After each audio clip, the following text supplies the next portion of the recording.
ဒီတစ်ခေါက်မှာတော့ပါမောခဲကျို့စရာတော်ဒေါက်တာအရှင်နန္ဒမာလာပြီးဝန္တာရဲ့တရားတော်ကိုအခြေခံပြီးတော့လူဘဝရဲ့တကယ့်တန်ဖိုးဆိုတာပေတာလာတယ်လေပြီးတော့ပညာနဲ့ရှင်တဲ့ဘဝဟာဘာကြောင့်အမြတ်ဆုံးဖြစ်ရတာလဲဆိုတဲ့အကြောင်းတွေကိုအတူတူလေ့လာကြည့်ကြရအောင်ပါကဲအရင်ဆုံးဒီအခြေခံကြတဲ့မေခွန်းလေးနဲ့စာကြည့်ကြရအောင်အသက်ရှင်နေတဲ့ဆိုတဲ့စကားလုံးဒါကတကယ်တော့ဘာကိုဆိုလိုတာလဲကိုခန္ဓာကြီးတည်ရှိနေုံပဲလားဒါမှမဟုတ်ဒီထက်ပိုပြီးနက်နဲတဲ့အတိတ်ဘုတစ်ခုများရှိနေုံမလားဟုတ်ပါပြီအဲ့ဒီမေခွန်းကပဲကျွန်တော်တို့ကိုအဓိကအချက်ဖြစ်တဲ့တန်ဖိုးဆိုတာဘာလဲဆိုတဲ့စီကိုတွန်းပို့နေပါတယ်ဆိုတော့ဘဝတစ်ခုရဲ့တန်ဖိုးကိုဇီဝပေရရအသက်ရှင်နေုံနဲ့တိုင်းတာလို့မရဘူးဆိုတဲ့အချက်ကိုဒီအပိုင်းမှာဆက်ပြီးလေ့လာကြည့်ကြပါမယ်ဒီရှင်းလင်းတင်ဆက်မှုရဲ့အဓိကအချက်ကတော့ရှင်းလေးပါပဲဆရာတော်ကြီးရဲ့ဒေသနာအရပေါ့နော်ဘဝတစ်ခုဟာပညာနဲ့ယင်ပြီးအသက်ရှင်နေမှသာတကယ်တန်ဖိုးအစင်မှရှိရလို့ဆိုပါတယ်တနည်းပြောရရင်ပညာဆိုတာကအသေးရရှိတဲ့ဘဝတစ်ခုအတွက်မရှိမဖြစ်တော်ချစ်တစ်ခုပါပဲခဲဒါဆိုရင်ပညာမပါတဲ့ဘဝကတော့ဘယ်လိုပုံစံမျိုးဖြစ်မလဲအခုအသက်ရှူရုံတက်ဘဝဆိုတဲ့သဘောတရားကိုလေ့လာကြည့်ကြရအောင်ဒါကတော့ဒီတင်ဆက်မှုရဲ့ပြဿနာလို့တင်စားကြည့်နိုင်တာကောဆရာတော်ကြီးရဲ့ဒေသနာမှာဒီလိုဘဝမျိုးကိုဘာလလို့သုံးလုံးထားပါတယ်ဘာလဆိုတာက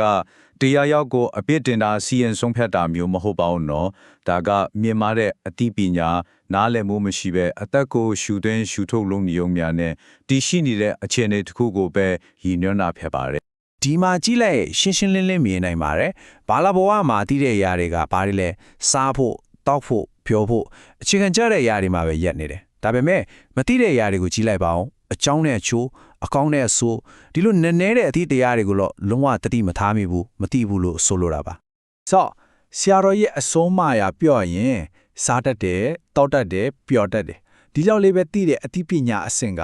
လူသားတစ်ယောက်ရဲ့တကယ်အသိပညာအဆင့်မှလို့တတ်မှတ်လို့မရသေးဘူးပေါ့ကိုယ်မှရှိတဲ့လူသားတစ်ယောက်ရဲ့အစွမ်းအစအပြေးဝါကိုအသုံးမချပဲနေနေတာနဲ့အတူတူပါပဲ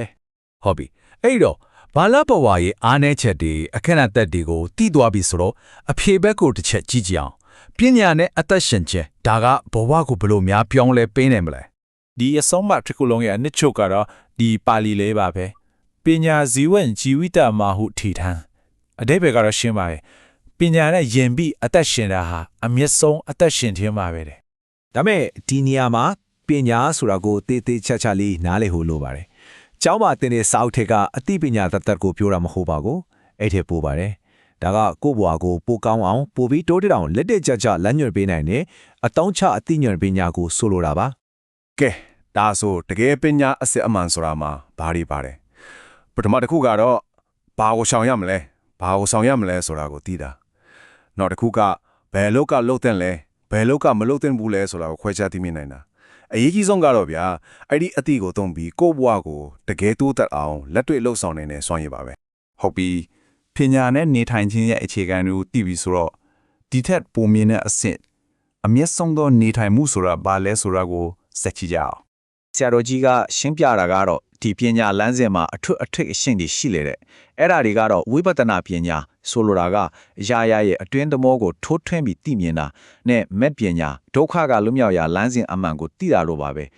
ဒီလိုအသိဉာဏ်ပညာမျိုးနဲ့အသက်ရှင်နိုင်ပြီဆိုရင်တော့အဲ့ဒါဟာတန်ဖို့အရှိဆုံးအနဲ့ဆိုင်ဆုံးနေထိုင်မှုပုံစံပါပဲဒီအဓိကအချက်ကိုပဲထပ်ပြီးခိုင်မာအောင်တင်ပြချင်ပါတယ်ပညာဇီဝင်ဇီဝိတမဟုထက်ထဒီစကားကဘာကိုပြနေလဲဆိုတော့အသက်ကိုဒီတိုင်းရှူသွင်းရှူထုတ်လုပ်နေုံနဲ့တန်ဖိုးရှိတဲ့ဘဝဆိုတာကွာခြားတယ်ဆိုတာပါပဲ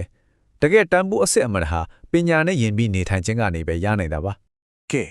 ဒီတင်ဆက်မှုကိုအဆုံးသတ်တဲ့အနေနဲ့အားလုံးအတွက်စဉ်းစားစရာမေးခွန်းလေးတစ်ခုထားခဲ့ခြင်းပါတယ်ကိုယ့်ရဲ့ဘဝကိုကိုဖြန်ထုံးတက်ကြည့်တဲ့အခါငါဘဝဟာပညာနဲ့အသက်ရှင်နေတဲ့ဘဝတစ်ခုဟုတ်ရဲ့လားဆိုတဲ့မေးခွန်းပါပဲဒီမေးခွန်းခါပဲသူအားလုံးကိုပို့ပြီးနက်နက်နဲ့တွေးခေါ်ဖို့လမ်းပြပေးနိုင်မယ်လို့ယုံကြည်ပါတယ်